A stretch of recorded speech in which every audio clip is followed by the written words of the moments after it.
Good evening, welcome. It's 7 o'clock. It is that time. It's the only show in Alberta, the Alberta Landlord Shoptalk show. I'm your host, Mackenzie Wilson. Tonight will be a bit of a different type of show. We've got a bit of a collaboration going on with our partners down here in Calgary. That's Greenleaf Property Management with Brett and Don. We're going to talk about commonly asked questions when you're looking at doing or moving your rental to a property management company, and just those kind of logistics you got to work through when you're looking at bringing on a property management company. So it'll be a really good conversation to have tonight, as these questions are quite common. Don and Brett have prepared a list of questions they get asked very often when new customers are coming on board, and we can kind of talk about that. So without further ado, yes, there's no Chris here. Chris is off tonight, so it is just myself on the show with Don and Brett. So let's get them on right now. Brett, Don, how are you guys doing today? Hey, Mackenzie, how's it going? Perfect. And Don, you doing well? Hi, I'm great. Thanks for having me, guys. Yeah, absolutely. So guys, I appreciate you guys helping out. This content you guys kind of brought to the show tonight, and I thought it'd be really good, as we got a bunch of landlords, are currently expanding their portfolio. We've got people who are the accidental landlord that don't want to be a part of the business. And at any point, managing a property takes a lot of time and effort. And a lot of people, it makes a lot of sense to actually move that over to folks like yourself, a professional property management company. And in that process comes a lot of questions. So tonight's show with you guys on, you're going to help us answer some of those questions as we kind of talk about. But before we get into that, let's do a quick introduction for the folks that don't know who you guys are. Each give me about a 30-second introduction. So Brett, I'll let you go first. Sure. Thanks very much, Mackenzie. Well, thanks very much for having us back here. We're very thankful for the opportunity to be the sponsor of Alberta's only forum for landlords like this. So thank you, Mackenzie, for continuing to have us. My name is Brett Turner. I am the broker and co-founder of Redline Real Estate Group based out of Calgary, Alberta. And we're here today on behalf of Redline's property management division, Greenleaf Property Management, which has been in business since 2009 as well, that looks after single family and apartment buildings and suited homes and condos and that type of thing, all in the Calgary and surrounding area. So I've been an investor and a landlord myself my whole career. And we've really taken our personal approach and put it out there for a fee-for-service property management offering. We've got over 550 doors here in Calgary at present, and I've had a very busy year. Thanks very much to my associate, Don Wheeler. So I'll turn it over to you, Don, to introduce yourself to everybody. Hi, everybody. My name is Dawn, and as Brett said, I work with the Greenleaf Property Management Division. I'm also a realtor. I've been a realtor for 7 years, but I've been primarily heavily in the management of rental properties for probably about 5 years. So I'm a certified property manager.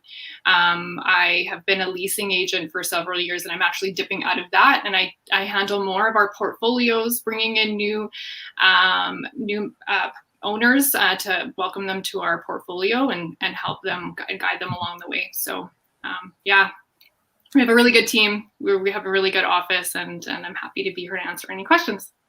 Perfect. You guys bring a wealth of experience along the whole leasing property management process, which is great because this is what the whole show is based on. So let's dive into some of those questions. And hey, Lewis, I see you right there. Thanks for tuning in. I'm doing double duty. I got the show up here on Facebook so I can kind of decipher the Facebook usernames. That's Lewis there. So thanks for tuning in, Lewis. So first question we were kind of chewing through in the back room here is, should I allow my tenants to rent sight unseen? What's your thoughts on that one, guys? And who wants to take that one first? Yeah, I don't have any big objections. I think when you are going to be renting to somebody that you're not meeting in person, and that's not actually going to be seeing the property in person, you just have to be really careful with making sure that you're still doing the background checks. So what I tend to do, and this actually is this happens very often with me. I have a lot of people who are migrating for business reasons, for family reasons, and they can't be there to see a property. So typically what I do is I'll send out a virtual tour, like a video first to see if that's actually even something that they're interested in.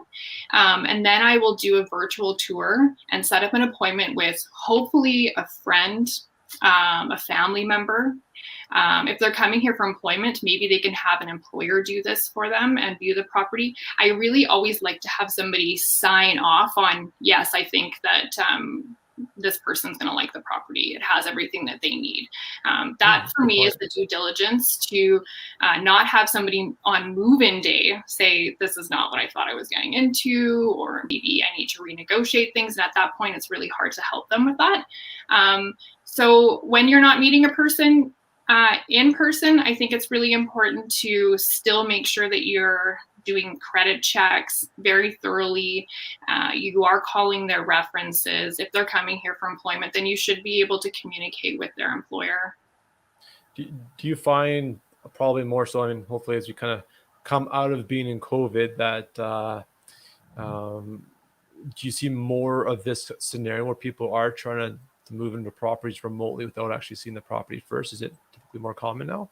Yeah, absolutely. I'm seeing a lot of people wanting to have virtual tours first, which I love. It's great because it really does save that time where you're showing a property to somebody and it's really not what they thought it was anyways. So for the most part, we offer that. You know, we do virtual tours for our properties, and it's very easy for me to pop onto FaceTime now. I mean, we live in a digital age, right? So yeah. Absolutely. And I can speak to them too, which is really lovely. And they can ask questions in real time too, as well. So that's a good point. Brett, anything to add on that one? Yeah, I actually think that this is the way that our industry is going to end up evolving to be, and that all landlords should have the ability to lease a property completely remotely. The Airbnb model, this is the way it works. Anytime you lease a hotel room to go someplace, that's how it works. Today, I showed a multifamily apartment building, over 30 units, via FaceTime to a purchaser that was outside of the province and likely not going to come here to view it in person until they had it under contract. So this is how our industry will be. And the tools and technology exist now to allow completely remote renting. We do dozens and dozens of leases a year without having the tenants see the actual unit that they will be moving into. So as long as your marketing as a landlord, as long as your marketing is representative of the property, and a tenant couldn't come back and say, oh, this isn't what I thought I leased. So hopefully you have dozens of great photos. You've got a video walkthrough. Your tenant can see where it is on Google Maps or a mapping service. There's no real reason that they have to physically be in the property in order to sign a lease here in 2021. Yeah, and consider maybe the community as well, because I know that sometimes that's a really important factor for people. The unit can be really great, but maybe the community is not, or the street's not, and talk about the things that are in the area. Shopping centers, what is it close to, C-train, transit. I like that. Yeah, all great tips, and I 100% agree. I've done my first few live video calls this year because of COVID, last summer because of COVID, and it definitely worked out. I 100% agree with you guys. Having a pre-filmed video of you walking through the property, I call that the virtual tour. I suppose I know you guys on the realtor side have the really more fancy ones. You can kind of click your way through the property. I price them out. They're not really advantageous for the small landlord, but having that digital footprint or proof of what that property looks like online, if you back it up from, say, Google Maps, and then you have your virtual tour, and then you do a live video call, and it really gives a really good feeling of what the property looks like. And there's certainly no reason why you guys cannot do a complete lease sign without ever seeing that tenant until the day of moving in.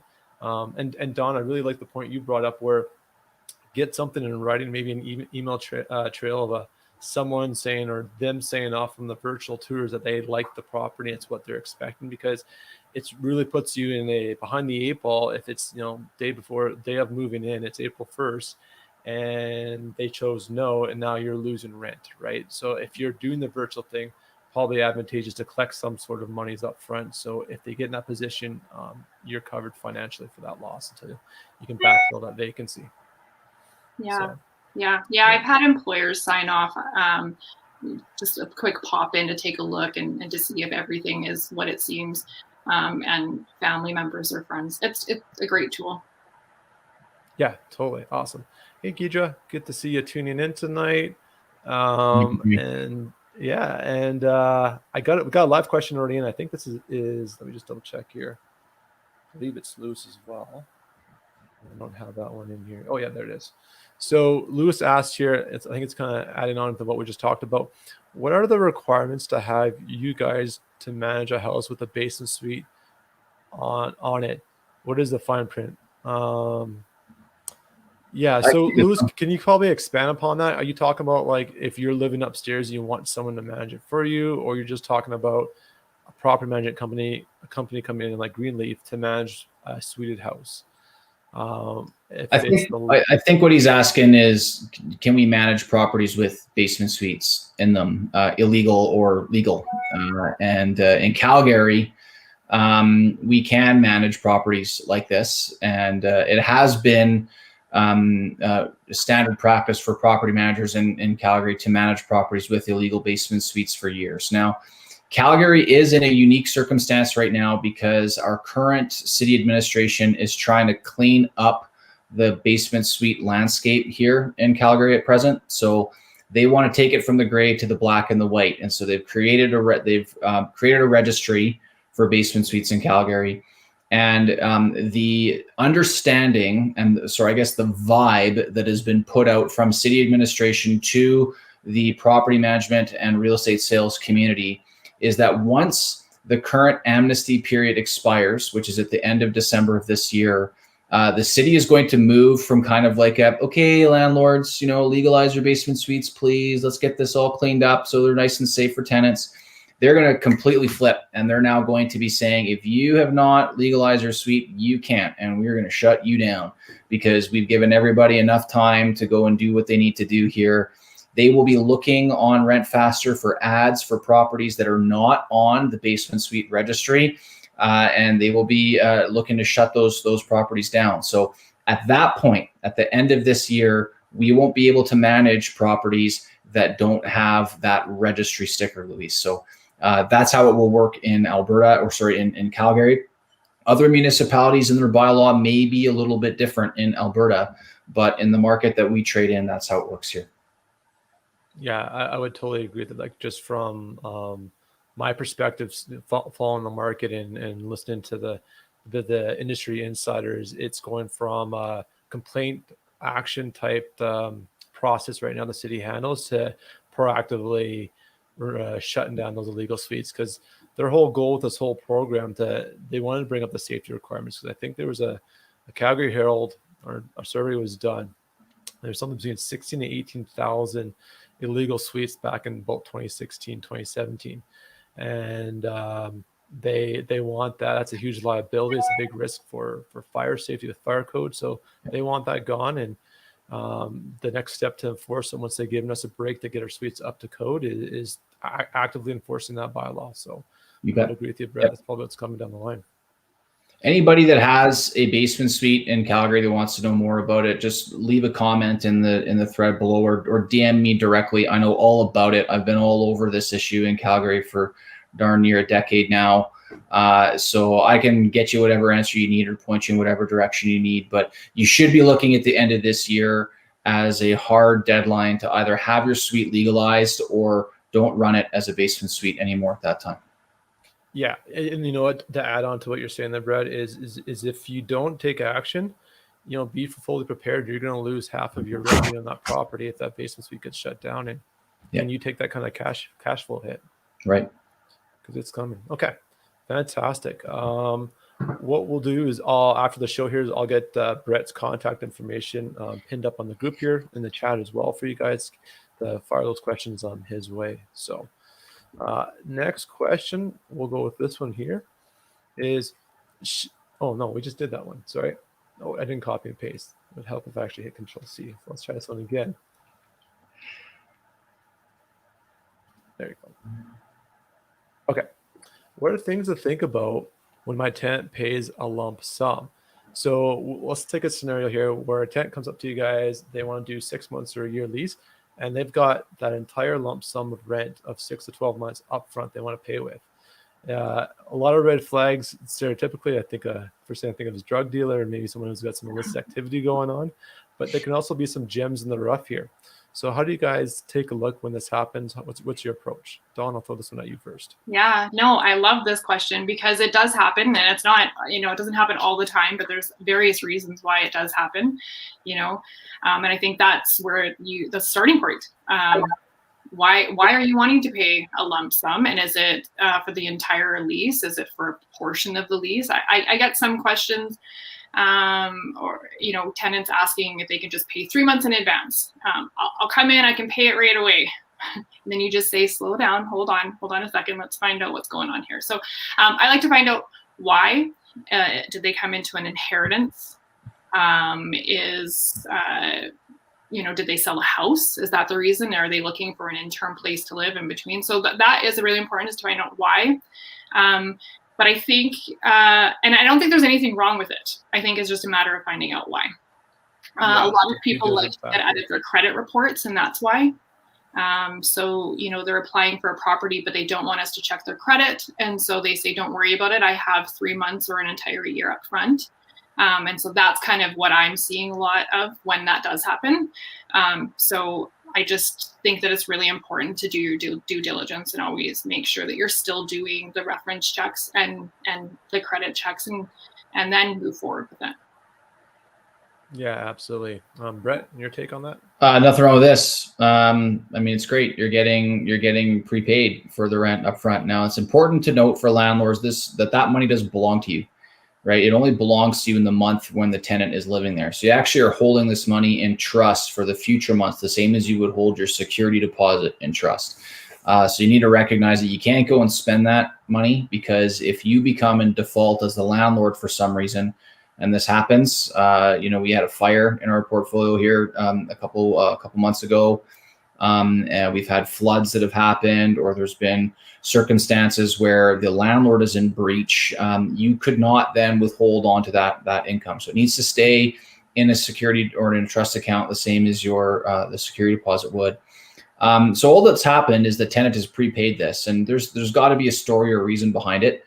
For a lot of people, they just want to know that the rent is paid and that they don't have to stress over it. And here you go. I paid my bill. I can live here now, and I don't have to worry about it coming out of my bank account. I don't have to manage my own cash flow. I've paid my landlord, and I'm okay to go ahead performing on the rest of the terms of the lease. And so there's really nothing wrong with it. If in some instances, this helps tenants come through on an application. So, for example, you might have a couple very young tenants, university students or something, and mom and dad want to make sure they get the right property and are going to go and prepay that rent so that the landlord can know that is going to come through for them. So just get the story on the background. Don't take possession of the funds into your own operating account until the month that you're allowed to go and pull that amount out. But other than that, there's nothing wrong with taking prepayment. Yeah, I'm not super crazy about the 6 month, and I'll see what you think about this, Brett. But if you have a fixed term 1 year lease and somebody wants to pay 3 months or 6 months in advance, that's when I get a red flag, because they may have money right now, but where is their money coming in at the 7 month point or the 5 month point?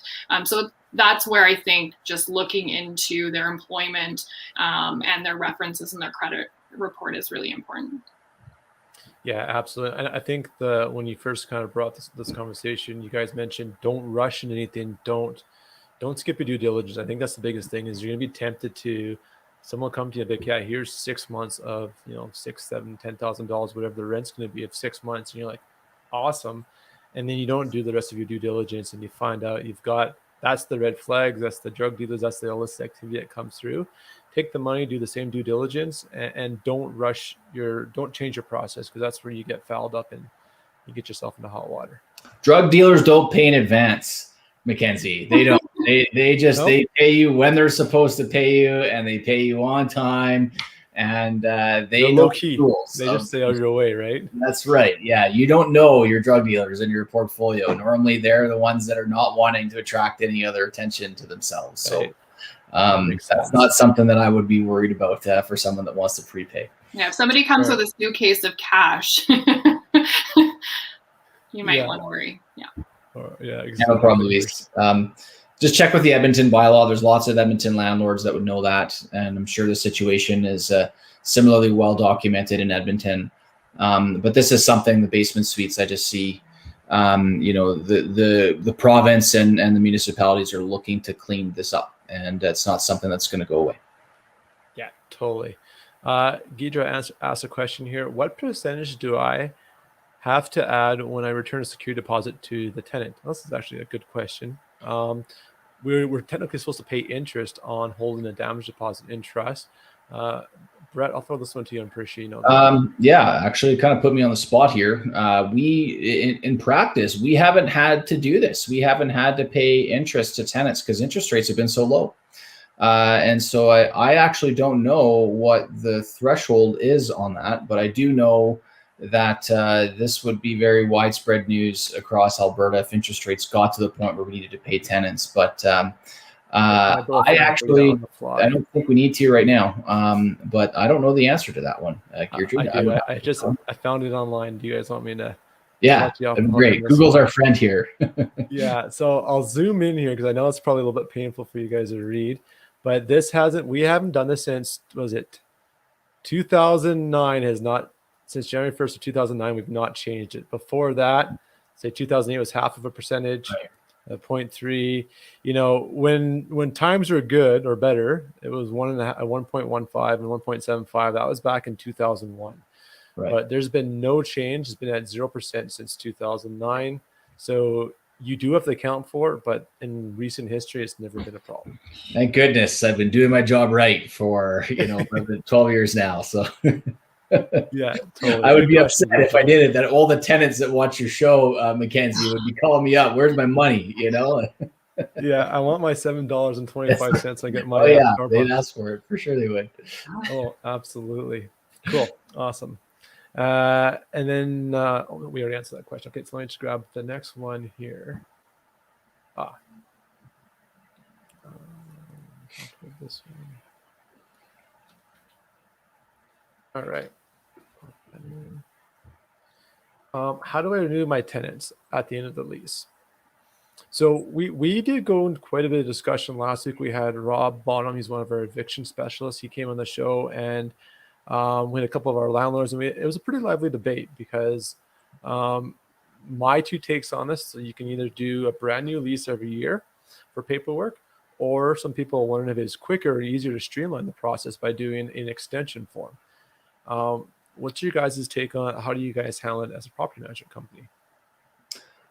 We will extend their existing lease, and so we'll amend the lease that's there for another term. We don't require them to sign a whole new lease. We just get their acknowledgement that they're extending the terms of their current fixed term lease for another 12 months at that time. So as long as you're in a fixed term lease, as long as that's changed prior to the expiry of the fixed term, you're okay. If it's a fixed term and you allow it to lapse, so if your expiry date is the end of June and you don't get a written signature into July, you are now in a periodic term lease, a month-to-month lease, and you would require a whole new lease at that point to get back into a fixed term lease, Mackenzie. Good points. I know, Don, you're talking about lead time's pretty important when you come up to a renewal. Yeah. So we like to contact our tenants at least 3 months before the lease ends, just to find out what they're going to be doing so that we can advertise the property in advance and do our due diligence for the owners. So it's a good idea to touch base with the tenants and find out, are they planning on staying, and negotiate those terms when you are coming up to the renewal. Take a look at the market and see if anything has changed. It's important to do an inspection on your property before you renew again. Awesome. Yeah, from my perspective, I'm a little more painful for my tenant. I make my tenant sign a new lease every year. Typically, I try to put some changes in. I learn new things. I'll update the lease, maybe add a new rule or whatever. Right? There's something usually changing with that document, so I usually will put something new in. So yeah, but no, good information. I like it. I probably have time for one more, Mackenzie, and then I got to bounce, man. Right. Yeah, you got your student. Okay, let's hammer a quick question here. Okay, I got pinned up right now. Okay, things to think about when you're renting out your condo. Yeah, Dawn, yeah. take In this one first. Calgary, we have a lot of condos, so this is our specialty, or my specialty. So I think it's really important to make sure that you have a copy of the condo bylaws, the up-to-date bylaws, and you understand them so that you can educate the tenant. You want to make sure that the tenant also has a copy of those bylaws and they understand them really well. Nobody likes getting condo fines. The condo management company may have a lot of rules and regulations around having a tenant. They may want a security deposit in place if you're going to be renting it out. They're going to have a lot of regulations around moving. They're going to want to know information about the tenant that is going into the property, and the tenant needs to be able to contact the condo management company themselves as well. So you're going to want to be in the know, have a really good point person at the condo management company so that you can communicate what their needs are, and make sure that both sides are met. Yeah, absolutely. And Brett, anything you want to add on that? Those are all really great points, Don. A couple other things is just who your tenant demographic is. Be clear on that before you start marketing it. If you've got a high rise, it's not going to be as pet friendly if you're 15 floors up, right? Be mindful of that. If you've got a smaller second bedroom, you're not going to do as well with a roommate type of setup. So cater it towards a couple or a single professional. So condo buyers, same as apartment buyers, can tend to be a little bit more mobile. They will often, bounce around a little bit. So to find good equity building tenants that are going to stay there for a long time, you want to make sure you're finding the right type of fit for the building that you have your property in. Mackenzie. Yeah, no, all great points. And I know, Don, you brought up before we were talking in the virtual studio, they were talking about logistics and say like booking off an elevator, right? So yeah, absolutely. And remember that when you're moving in, there are probably other units where there are people moving in as well.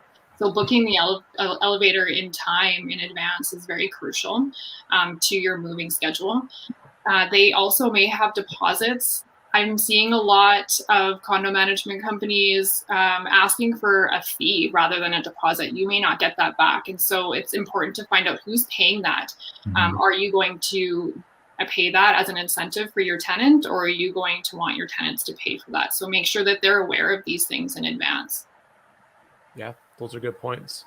Awesome. Do you want me to let you go at this point there, Brett? Yeah, I think it's probably a good time for me to take off. But looking forward to coming back in, Mackenzie, with sort of a broader update on the Calgary market, and to let everybody know we've been very busy here this year. You haven't seen a lot of us because Don and I have been in the trenches doing our jobs as property managers. So wanted to thank you again for having me, Mackenzie, and looking forward to having another opportunity to get out in front of your membership. Absolutely. So I'm going to hold you to this, Brett. You're going to do our market update going forward. We'll get Brett on here about once a month, doing probably about a 5-10 minute update on the market, what's going on, which I think will be really insightful for you folks looking to transition or make some more portfolio moves. We're in a good market here, sort of a high level thing. It's still been a good year here right now in Calgary and Alberta in general. So not bad for landlords. I would anticipate rents to start coming up here. We've been increasing rents just a little bit in the last few months. And so looking forward to diving a little deeper on that in our next session, Mackenzie. Awesome. Well, thanks, Brett, for your time. We appreciate it. All right. Thanks very much, guys. We'll see you soon. Okay. Bye. All right. And then there's two of us. Okay, Don, we've got some more questions here. So we just covered off the condo one, so I'll move that. The next one we're going to talk about is utilities and who should pay. Yeah, well, with that one, I really think it's entirely up to the owner and how they want to structure that. With a lot of our condos, most of the utilities are already included, minus electricity. Sometimes it's a good incentive to offer. I would take a look at the market and see what your competition is, and see kind of where you want to place yourself and how that would help you find a really good secure tenant. When it's a single family home, you really need to think about the usage, who's going to be in the property, how much do you think those utilities are going to be every month, and do you want to cover the utilities? When somebody doesn't have to cover them themselves, they seem to use them a lot more. So it's something to consider. You don't want to put yourself in a position where they're overusing the utilities and you're stuck with a really large bill. So you can always have a flat rate for utilities for tenants, but I always like to have it in the tenant's name, let them be responsible for that themselves. But it's really, you want to take a look at the market and see what you're kind of going up against. Yeah, and I would totally agree with you, Dawn. If you can, if it's like a single unit and you've got one renter, all the time have the utilities in the name. It's one less thing you have to worry about. It definitely depends by the utility provider.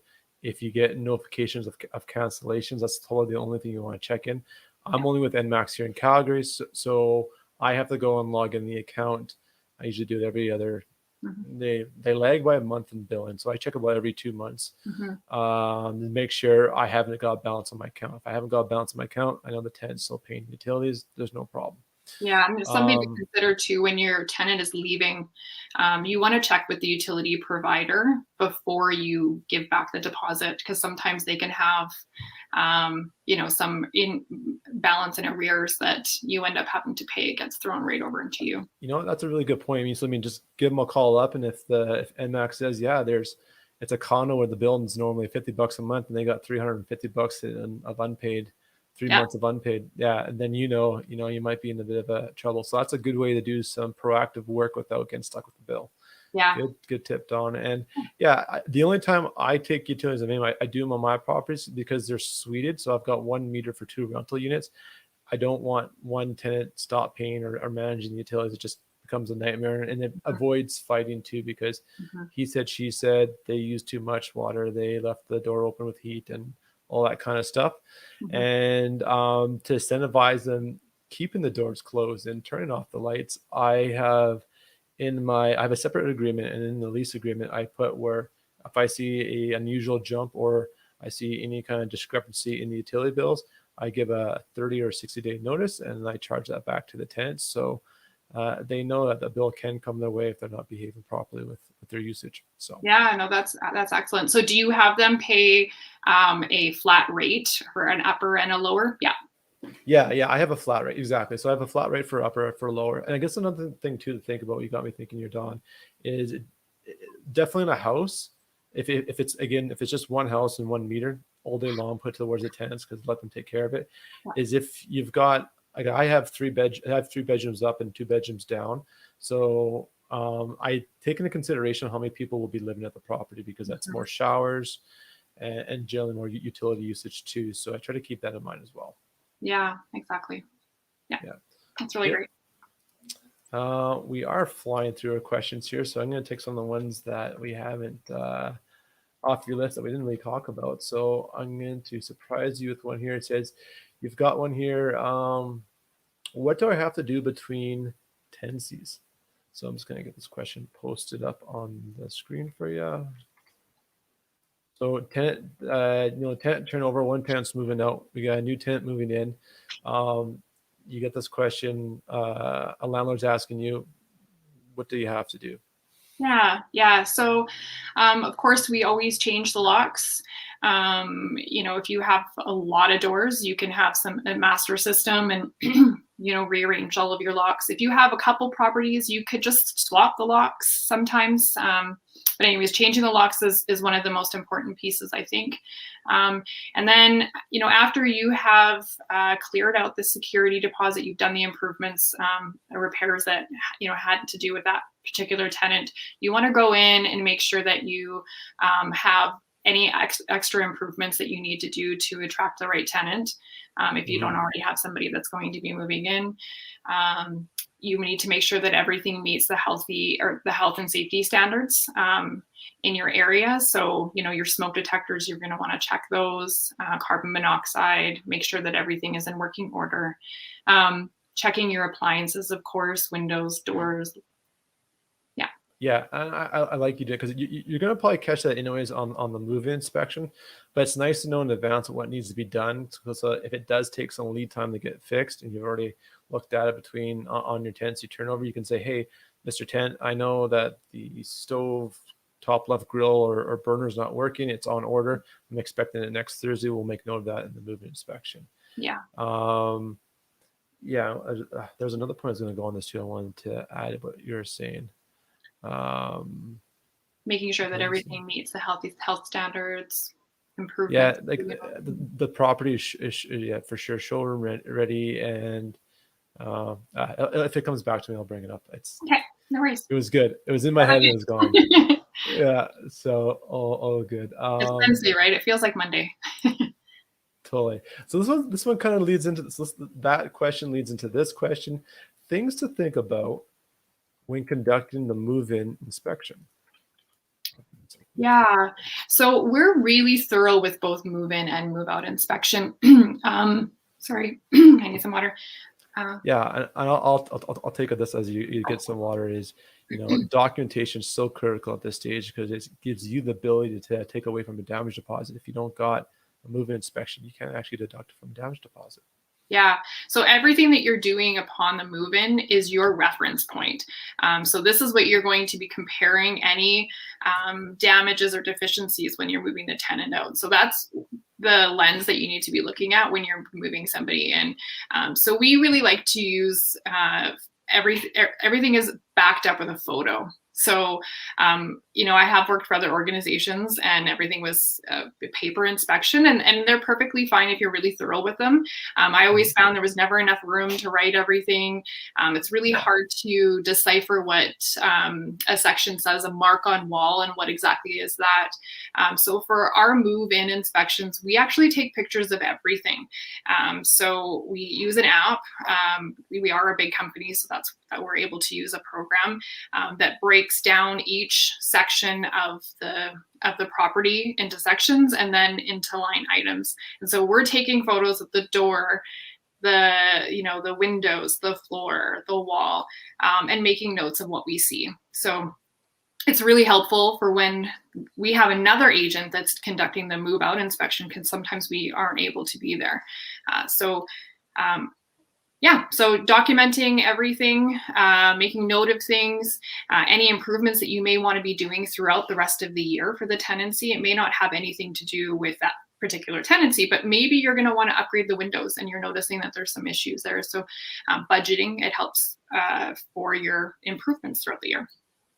Yeah, that's a good point. Actually, someone I never thought of it. You made a good point there, Don, was if you've taken your move inspection on day one, and then let's say, 2 or 3 months in, you do an improvement to the property, you replace a door, new windows, something that adds value to the property. Maybe you're rewarding some good behavior with the tenant. Do we have to add that to the move inspection? I wonder how that would go.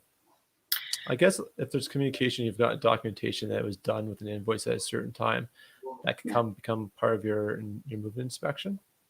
Yeah, well, everything's digital with our company. So we keep documentation of any repairs or contractors that are coming into the property. So that stays with the portfolio. So it'll be something to consider, making sure that you're keeping receipts of contractors going in, new doors, new windows.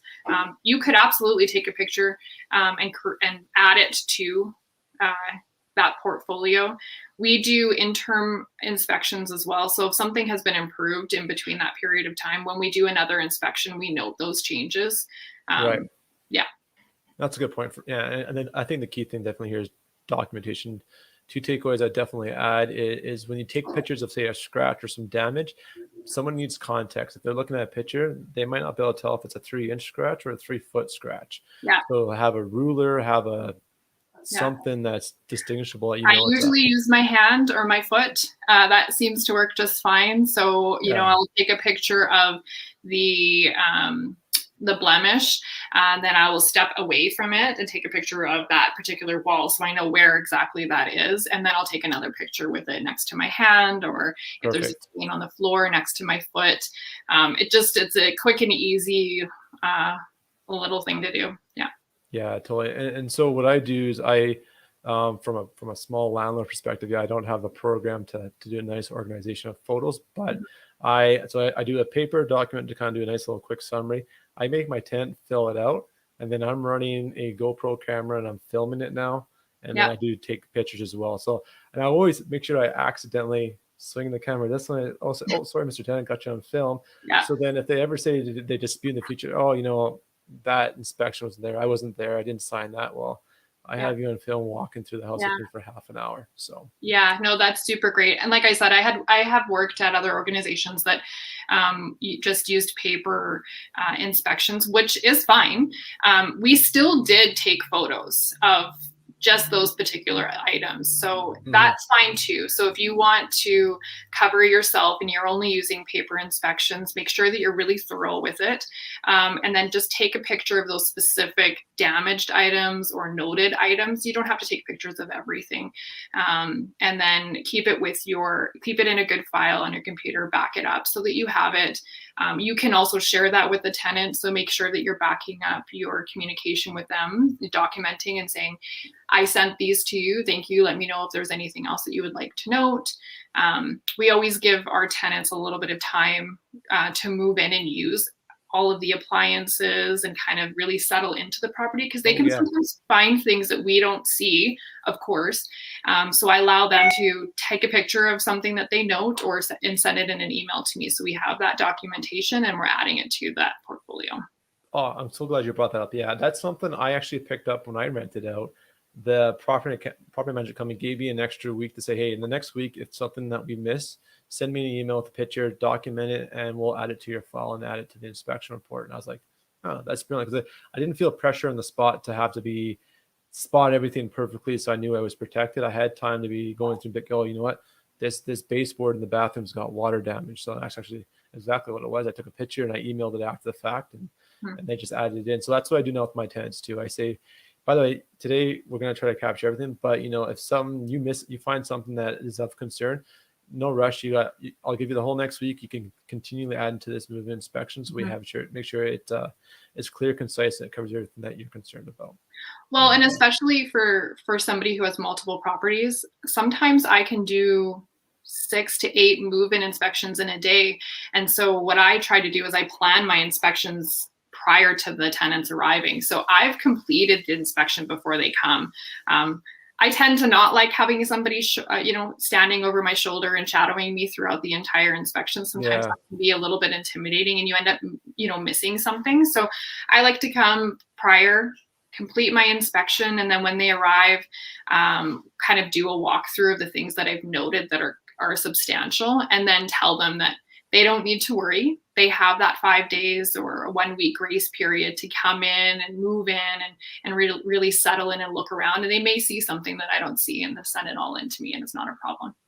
Yeah, that's a great pro tip, Don, especially if you know your properties well, and this is your second or third tenant turnover in the same property. You probably know some of the deficiencies in the property that are more on the cosmetic side, where you need to note them in the inspection, but you're not necessarily going to fix them for the rental property because it doesn't make financial sense. But it shows a really professional image if you are super organized. You've got a nice detailed list, and you're like on the spot as you walk them through the house, and you probably make the process go a lot more efficient instead of not hand holding, but side by side, looking over each other's shoulders in every room, where you kind of avoid that. It's awkward. It's awkward for them, I think, too. It's awkward for you. So it just makes it a little bit more light, and it does look more professional. You're not fumbling over certain things.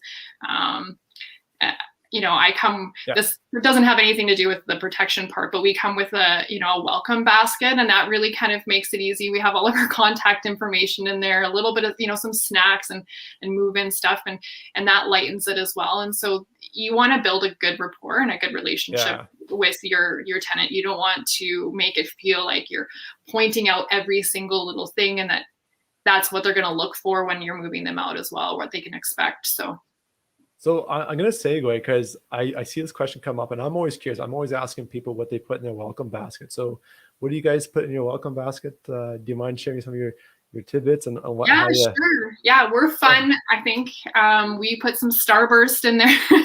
We have some little treats, little snacks. We have paper towels, some cleaning products. So, some dish soap, toilet paper. I'm trying to think of what else is in there.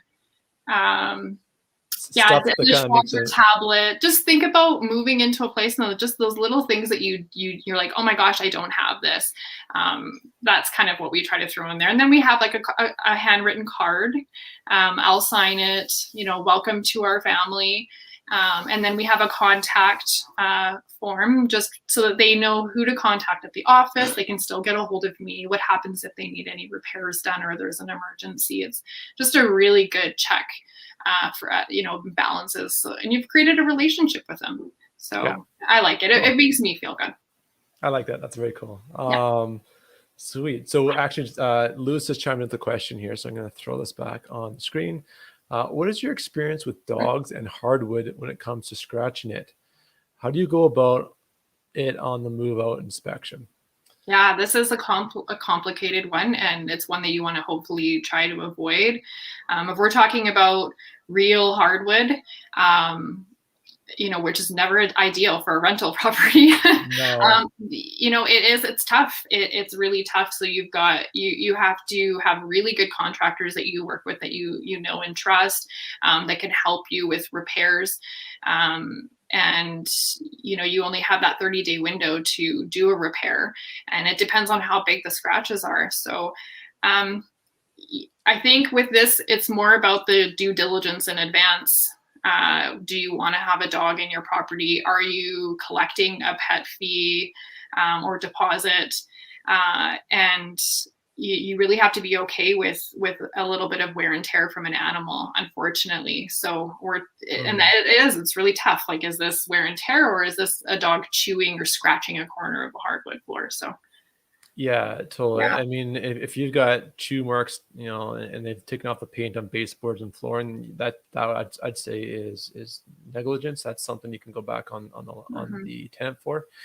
I think the key thing too is really, and this goes back to what we talked about, really good documentation on that move-in inspection from before to after.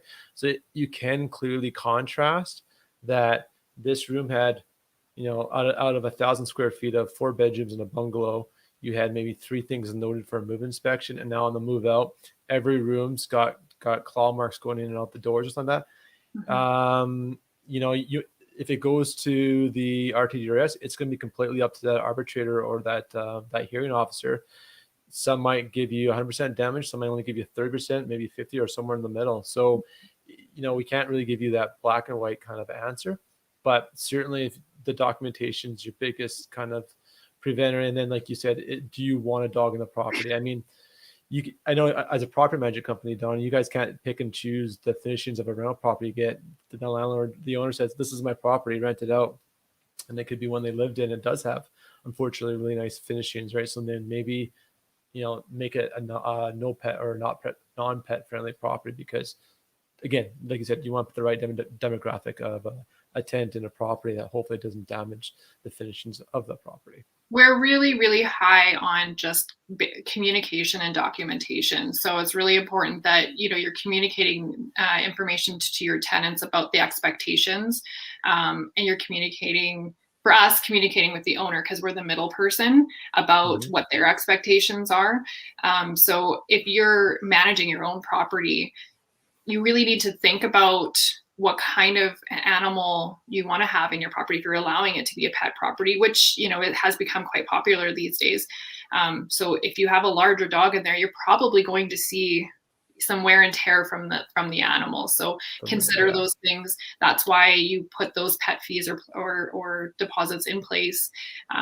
But you have to consider what will happen when you do have a pet in the property. Yeah, they unfortunately don't always cover it, but I mean, for sure. Yeah, unfortunately they don't always, and it really depends on the type of damage that it is. Some, mediocre scratches that you can't really see, they just say, oh, well, you put a pet in your property, you had a pet fee, But if they're big and deep and they can be replaced and it's not super expensive, more often than not, you'll be able to get that through the tenancy court. So yeah, absolutely. And I remembered, I actually did come back to me of talking about what we do between tenancies. And this question that I forgot, you mentioned stuff about locks. I go keyless and I just change a code. So, I mean, again, you guys being property manager, you can't pick and choose what's given to you by a homeowner. But I love codes all the way because it's a program. You delete one, add a new one in. I don't give out keys. And most of my properties, except for one, have two entrances. So I've got 2 keyless locks on both doors, and then I've changed the batteries on different schedules. So the chances of both doors dying at the same time and that tenant losing access is very, very, very slim. That's really interesting. So have you done the calculations on the cost to replace keys or change out locks as opposed to changing batteries? I'm just kidding. Yeah, no, it's a fair question. So, I mean, if you're a larger landlord and you have maybe, a dozen or 10 properties or 8 doors, and you've got a couple extra locks you just cycle through, then that works, right? But then you're always dealing with keys, and I've not had any issues. So yeah, what I usually do is I'll put a new set of batteries in on when someone moves in, and after that they're responsible. And I just tell them, you need to buy AA batteries. It's $12 or whatever. Put some in, and I haven't had problems. I've had the door die once, but they went and used the other door. What else was the flip on that? Yeah, that's a great tip for sure. If you don't have a lot of doors. Yeah, like the one objection I hear with landlords is they say, oh, well, what about winter at -35?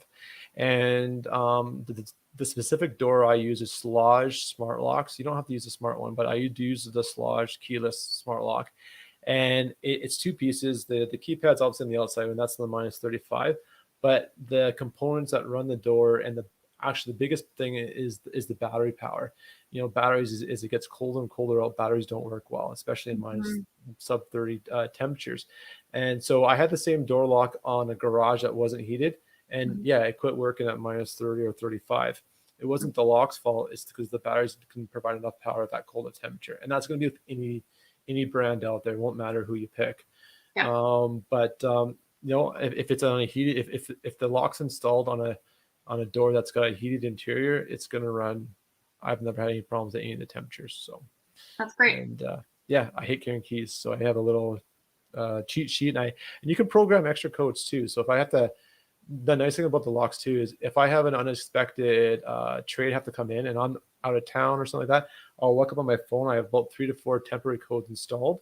I'll just give a temporary code. It's separate from my tenants codes, so their security is protected with their own codes. Okay. And after that, say that plumber comes in, fixes the leak or fixes the hot water tank, he leaves. Next time I come to the property, I just delete that code and put a new one in. And so that is a really good point. You would, if you're going to do that route, you really do need to make sure that you have the ability to do that, because you will have contractors coming through or whatever, and you don't want to be changing the code all the time.